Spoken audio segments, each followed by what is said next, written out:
Hi hello నమస్తే. అందరూ ఎలా ఉన్నారు? నేనైతే చాలా బాగున్నా. ఈరోజు సేమియా పాయాసాన్ని నా స్టైల్లో ఎలా చేస్తున్నానో మీకు చూపిస్తున్నాను. నా స్టైల్లో మీరు చేశారంటే ఎన్ని గంటలైనా గట్టి పడకుండా ఇలాగే క్రీమీ స్ట్రక్చర్తో చాలా అంటే చాలా టేస్టీగా వేడివేడిగా ఉన్నప్పుడే కాకుండా ఎన్ని గంటలైనా సరే ఇలాగే ఉంటుంది. అంతే టేస్ట్ కూడా ఉంటుంది. మీరు కూడా ఒకసారి ట్రై చేసేయండి. నా వీడియో మీకు నచ్చినట్టయితే ఒక లైక్ చేయండి. ఇంకా మరిన్ని వీడియోస్ కోసం, రెసిపీస్ కోసం సబ్స్క్రైబ్ మై ఛానల్. ఫస్ట్ అయితే ఒక కడాయి తీసుకొని అందులో నెయ్యి అయితే వేయించుకొని కరిగించుకోవాలి. తర్వాత సరిపడా కాజుని అయితే కట్ చేసుకొని వేసుకునేక కొంచెం ఫ్రై అయ్యాక దానిలో ఎండు ద్రాక్షను తీసుకోవాలి. ఈ ఎండు ద్రాక్ష కూడా లేత బంగారు రంగు అంటే ఇలా పైకి కొంచెం బబుల్స్లా వస్తాయి కదా, అలా వచ్చేంత వరకు వేయించుకోవాలి. వేయించుకున్నాక ఎక్కువ మాడిపోయినా కూడా ఆ టేస్ట్ అనేది మారిపోతుంది. ఇలాగే లేత బంగారు రంగులో ఉన్నప్పుడే వీటిని వేయించి తీసుకోవాలి. మీకు నచ్చితే ఇందులో బాదం కూడా కట్ చేసి వేసుకోవచ్చు. తర్వాత అయితే ఇలా ఒక కప్పు సేమియాని అయితే తీసుకున్న. రోస్టెడ్ సేమియా అయితే కాదు, ఇది నార్మల్ సేమియానే కాబట్టి అదే నెయ్యిలో ఇది కూడా వేసి అలా కలుపుతూ ఉండాలన్నమాట. లేదంటే అడుగు సేమియా పూసలన్నీ కూడా మాడిపోతుంటాయి. అలా మాడిపోకుండా అన్నీ ఒకేలా ఉండేలాగా ఒకే రంగులో వచ్చేటట్టు కలుపుతూ ఉండాలి. ఈ కలిపి ఇవి కూడా కొంచెం గోల్డ్ కలర్లో వచ్చేంత వరకు వాటిని ఫ్రై చేసి సైడ్కి తీసుకోవాలి. ఇలా వేయించుకోవడం వల్ల సేమియా అనేది గట్టి పడకుండా కూడా ఉంటుంది.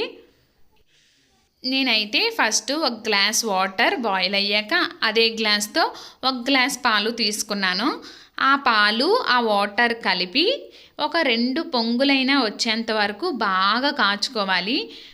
నేనైతే ఇవి ఆల్రెడీ మరిగించిన పాలే అయినా కూడా ఒక 2 పొంగులు వాటర్ వేస్తాం కాబట్టి ఒక 2 పొంగులు వచ్చేంత వరకు బాగా మరిగించుకుంటే స్మెల్ అనేది చాలా బాగుంటుంది. తరువాత మనం వేయించి తీసుకున్న ఈ సేమియానైతే అందులో వేసి బాగా ఉడికించుకోవాలి. ఉడికాయో లేదో మీరు ఇలా చెక్ చేసుకోవచ్చు. మీరు ఇక్కడ బాగా గమనించాల్సింది ఏంటంటే ఎక్కువ కూడా ఇలా మనం పట్టుకుంటే చిన్న పలుకుగా ఉండాలన్నమాట. మరీ ఎక్కువ సాఫ్ట్గా అయిపోయినా కూడా బాగోదు. నేనైతే ఒక 1/2 కప్పు షుగర్ని అయితే తీసుకున్నాను. మీరు ఇందులో చిన్న సాల్ట్ కూడా వేసుకుంటే ఆ స్వీట్ అనే రుచి తెలుస్తుంది చాలా బాగా. కొంచెం సాల్ట్ కూడా వేసుకోండి. అంతేకాకుండా ఒక 4-5 యాలకులను చితగ్గొట్టి తొక్కలు తీసేని వేసుకోవచ్చు, దాంతో కూడా వేసేసుకోవచ్చు. ఆ ఫ్లేవర్ అనేది చాలా బాగుంటుంది. పంచదారని మొత్తాన్ని కూడా బాగా కరగనివ్వాలి. కరగనిచ్చి ఒక 5 నిమిషాలు ఉడికించాక మళ్ళీ ఒక గ్లాసు పాలనైతే మరిగించిన పాలనే మళ్ళీ యాడ్ చేసుకోవాలి. యాడ్ చేసుకున్నాక ఒక పొంగు 2 పొంగులు రానివ్వండి. మామూలుగా ఉండదండి. ఇలా చేసుకుంటే చాలా అంటే చాలా టేస్టీగా ఉంటుంది. తర్వాత ఒక స్పూన్ నెయ్యి వేసుకొని ఇంకొక 5 నిమిషాలు అలా ఉడకనివ్వండి. ఉడకనిచ్చాక మనం ఆల్రెడీ వేయించి తీసుకున్న సైడ్కి పెట్టుకున్న ఈ డ్రై ఫ్రూట్స్ని కూడా అందులో యాడ్ చేసేయండి. అంతే. తర్వాత స్టవ్ ఆఫ్ చేసి మూత పెట్టుకొని ఒక్క 10 నిమిషాలు అరగంట తర్వాత మూత తీసి మీరైతే సర్వ్ చేసుకోవచ్చు. అన్నీ కూడా బాగా పట్టి సేమియా పాయసం అనేది చాలా అంటే చాలా టేస్టీగా ఉంటుంది. వెంటనే కాకుండా ఇలా మూత పెట్టి ఒక్క 10 నిమిషాల తర్వాత తిన్నట్లయితే దాని టేస్ట్ అనేది చాలా బాగుంటుంది. మీరు కూడా ఒక్కసారి ఇలా ట్రై చేసి మీకు ఎలా వచ్చిందనేది నాకు కామెంట్ సెక్షన్లో కామెంట్ చేయండి.